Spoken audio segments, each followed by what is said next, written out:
राजीनामा द्या.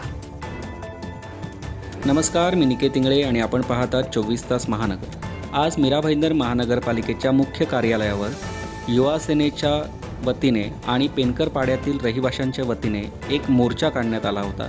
काही दिवसांपूर्वी पेनकर पाड्यातील एका पीडित मुलीवरती गुन्हेगारांनी केलेल्या अत्याचाराविरोधात हा मोर्चा युवा सेनेच्या वतीने काढण्यात आला. यावेळी महिला व बालकल्याण समितीच्या सभापती अनिता पाटील यांच्या राजीनाम्याची मागणी मुख्यत्वे महानगरपालिकेचे उपमहापौर ध्रुवकिशोर पाटील यांच्याकडे कार्यकर्त्यांनी केली. त्याच पद्धतीने या गुन्हेगारावरती कठोरात कठोर कारवाई व्हावी अशी मागणीसुद्धा आंदोलनकर्त्यांकडून करण्यात आली. मीरा भाईंदर महानगरपालिकेचे उपमहापौर ध्रुवकिशोर पाटील यांनी या आंदोलनकर्त्यांना आश्वासन दिले की चौकशी अंती जो अहवाल येईल त्या अहवालानंतर आरोपीवरती कठोर कारवाई करण्यात येईल. राजीनामा द्या.